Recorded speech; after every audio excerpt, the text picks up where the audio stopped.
परमपूज्य आई श्री कलावती देवी यांचे चरित्र. प्रथमोल्लास बाळपण.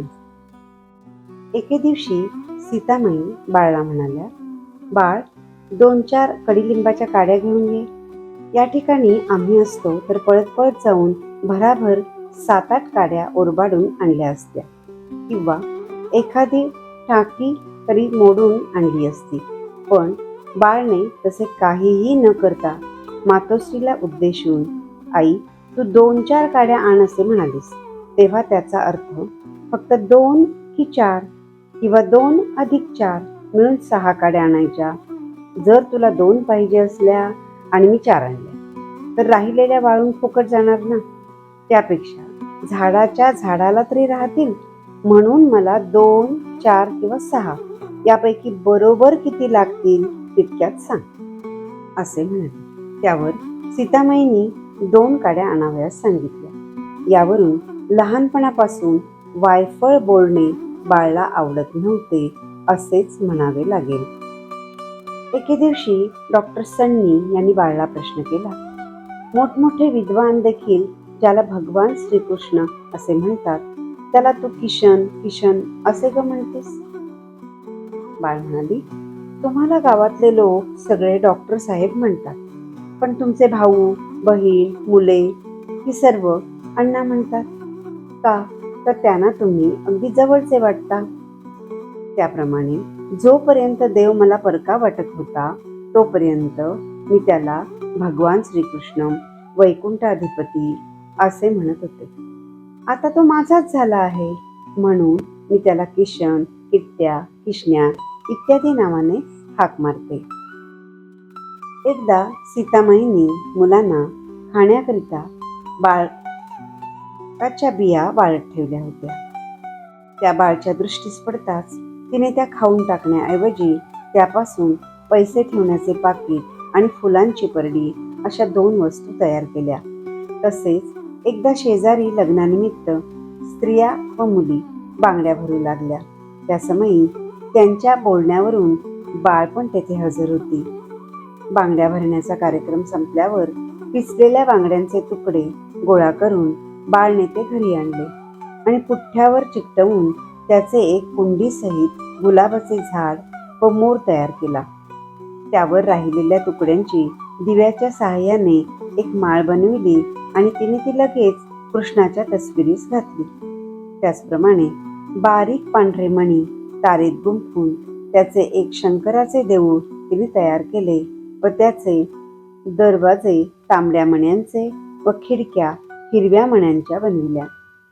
आतील पिंडी काळी असून तीवर पांढऱ्या मण्यांचे 3 भस्माचे पट्टे दाखविले. तसेच पिंडीच्यावर पिवळ्या मण्यांचा 5 फण्यांचा नाग आणि शिखर सोनेरी मण्यांचे बनविले होते. ते पाहून यमुनाबाईंनी प्रश्न केला, बाळ, इतर मुली जे काही करतात ते सर्व दुसऱ्यांनी केलेल्या गोष्टीचेच अनुकरण असते, पण तुझी करणी मात्र नेहमी स्वतःच्या मनानेच केलेली आढळून येते. हे तुला कसे ग साधते? तेव्हा बाळ म्हणाली, यमुनाक्का, मला एखादी गोष्ट करावीशी वाटली की माझा कृष्ण मला ती शिकवतो, मग मी त्याप्रमाणे करते. बाळ दरवर्षी रामनवमीच्या उत्सवाला गेली की तेथील भटजींच्याकडे ती राहत असे. तेथे असे तोपर्यंत फावल्या वेळी त्यांच्या घरच्या व आसपासच्या मुलामुलींना ती गाणी शिकवी किंवा गोष्टी सांगत असे. त्यामुळे तिच्या भोवती केव्हाही मुलामुलींचा घोळका असावयाचा. मोठ्या बायका देखील गाणे ऐकण्याच्या निमित्ताने आपापली कामे भराभर आटपून तिच्याजवळ येऊन बसत असत. उत्सव संपल्यावर बाळ घरी जाण्यास निघाली की तिच्या प्रेमळ स्वभावामुळे बायका व मुले डोळ्यातून अश्रू ढाळीत असत. भटजींची मंडळी जुन्या चालीची होती. एके दिवशी बाळ नेहमीप्रमाणे मुले जमवून गोष्टी सांगत असता भटजींची सून पण आपल्या मुलीचे केस विंचरण्याचे निमित्त करून तेथे येऊन गोष्टी ऐकत बसली. इतक्यात भटजींच्या चिरंजीवांनी खोलीवरून जाता जाता आपल्या खांद्यावरचा पंचा खोलीच्या उंबरठ्याच्या आत टाकून दिला. बाळच्या आप्तांपैकी एक वृद्ध बाई मठासमोरील गल्लीत राहत असून पुष्कळ दिवसांपासून बाळला आपल्याकडे एक रात्र तरी राहावयास ये असे सारखे सांगत होती. म्हणून त्या दिवशी संध्याकाळी बाळ तिच्याकडे राहावयास गेली. दुसऱ्या दिवशी सकाळी भटजींच्या घरी जेव्हा बाळ परत आली तेव्हा भटजींची सून, बाळा, काल तू नव्हतीस तर आम्हाला अगदीच चैन पडले नाही असे म्हणाले. तेव्हा काल तुमच्या खोलीत भटमामाने पंचा टाकला ना, म्हणून मी समोरच्या आजींकडे निजायला गेले असे बाळने तिला उत्तर दिले. तेव्हा भटजींच्या सुनेने लाजून मान खाली घातली. यावेळी बाळचे वय फक्त 9 वर्षांचे होते. बाळला वडील माणसांना कोणी बोललेले बिलकुल आवडत नसे. बाळच्या शेजारी राहणाऱ्या भागूबाईला काशीनाथ नावाचा एक मुलगा होता. भागूचे पोटच्या मुलापेक्षाही बाळवर अधिक प्रेम होते. एके दिवशी काशीनाथने आपल्या आईला उलट उत्तर दिले. ते ऐकून बाळ त्याला मारायला धावली. तेव्हा काशीनाथ पळाला. त्या समयी झिमझिम पाऊस येत होता. त्याला धरायला म्हणून बाळ ताडाची छत्री हातात घेऊन त्याच्या मागोमाग धावू लागली. तिला चुकवून घेण्यासाठी तो परसातील विहिरीभोवती गिरट्या घालू लागला. ती विहीर अगदी जमिनीबरोबर होती. 15-20 मिनिटे विहिरीभोवती फिरून झाल्यावर काही केल्या तो सापडेना. म्हणून विहीर असल्याचे विसरून जाऊन त्याला पकडण्यासाठी बाळ मधूनच धावली. तोच ती त्या विहिरीत पडली. पण गंमत अशी की तिची छत्री उतानी पडली व ती तीवर बसली गेली. छत्री नावेप्रमाणे तरंगू लागली व वाऱ्याने हळूहळू फिरू लागली. ते पाहून काशीनाथ, आता कसे ग बाळ, झाले की नाही तुझी फजिती असे म्हणून टाळ्या पिटून हसू लागला. तेव्हा बाळने त्याला, अरे मी नावेत बसले आहे असे हसत हसत उत्तर दिले. इतक्यात भागूबाई तुळशीला पाणी घालण्याकरता अंगणात आली. तेव्हा काशीनाथ हळुवारपणे म्हणाला, आई, बाळ विहिरीत पडली की ग. हे शब्द ऐकताच भागूबाईच्या हातातील पूजेचे ताट खटकन खाली पडले. तिच्या हातापायातील शक्तीच नाहीशी झाली. ती, चांडाळा, हसतोस काय असे म्हणून धावत विहिरीजवळ गेली. मस्तपणे छत्रीवर बसलेल्या बाळाला पाहताच भागूबाई स्तब्धच झाली. विहिरीचा आकार लहान असून विहिरीतील पाणी फक्त एका हातावरच होते. बाळने जर हात वर केला असता तर तिच्या हाताला धरून तिला सहज कोणीही वर काढले असते.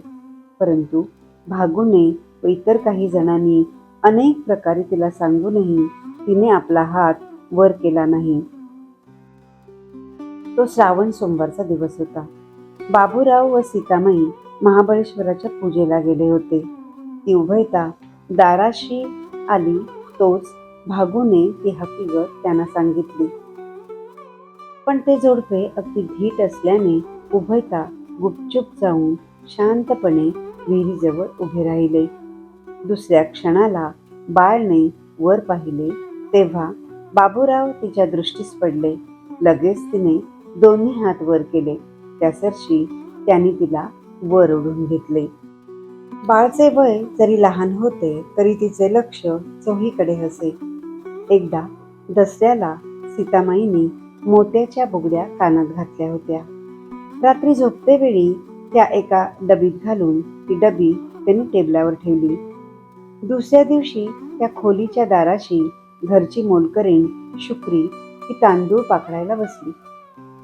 एक पोते तांदूळ पाखडायला बराच वेळ लागणार आणि तिच्यावर पाळत ठेवली नाही तर तिचा स्वभाव चोरटा असल्याने तिला तांदूळ चोरायला चांगलीच संधी मिळणार. अशा विचाराने सीतामाईंनी बाळला तिच्यावर लक्ष ठेवण्यास सांगितले. जेवायला जातेवेळी बाळने शेजारच्या काशीनाथला आपल्या जागी बसविले होते. जेव्हा बाळ जेवण करून आली त्यावेळी शुक्री तिला जागेवर दिसली नाही. तिने काशीनाथला प्रश्न केला, शुक्री कुठे गेली? तेव्हा तो म्हणाला, तू जेवायला गेलीस तेव्हा आत्ता येतो असे म्हणून ती बाहेर गेली. त्यावर बाळने खिडकीतून बाहेर न्याहाळून पाहिले. तोच परसात एके ठिकाणी शुक्री उकरलेली जागा बुजवीत असल्याचे तिच्या दृष्टोपत्तीस आले. तेव्हा तिने चटकन आत जाऊन टेबलावरची डबी उघडून पाहिली. त्यावेळी तिला पीत बुगड्या दिसल्या नाहीत, म्हणून शुक्रीने त्या जागी बुगड्या पुरून ठेवल्या असाव्यात असा तिने अंदाज बांधला. त्यावर बाळ लगेच स्वयंपाकघरात गेली. डबीतील बुगड्या काय झाल्या असे जर एकदम आईला विचारले तर ती घाबरून जाईल, म्हणून ती आईला म्हणाली, आई, तू बुगड्या पुन्हा घालणार आहेस का? अजून पेटीत ठेवल्या नाहीस म्हणून विचारते. या बाळच्या प्रश्नाला त्या फार जड आहेत ग. आत्ता पुढच्या सणालाच घालीन, जरा पेटीत ठेवून दे बघू, असे सीतामाईनी उत्तर दिले.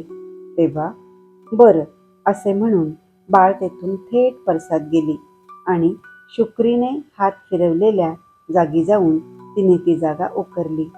तोच तिला तेथे बुगड्या आढळून आल्या. त्यावर तिने बुगड्या काढून घेतल्या आणि जशीच्या तशी माती सारून आत येऊन गुपचूप त्या बुगड्या पेटीत ठेवून दिल्या. संध्याकाळी कामाटपून घरी जाते वेळी आजूबाजूला कोणी नाही असे पाहून शुक्री त्या जागेची पुन्हा माती उकरू लागली. इतक्यात बाळ तेथे हजर झाली. तिला पाहून शुक्री शरमल्यासारखी झाली. तेव्हा बाळ तिला म्हणाली, शुक्री, काय करतेस का येथे?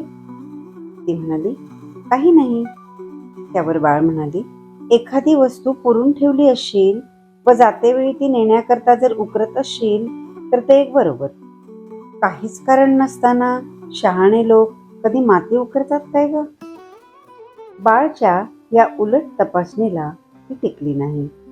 यापूर्वी तिने पुष्कळ वेळा अशाच काही वस्तू लपवून ठेवल्या होत्या, पण तिला न कळत त्या त्या जागेवरून गुपचूप बाळने त्या वस्तू हलविल्या होत्या.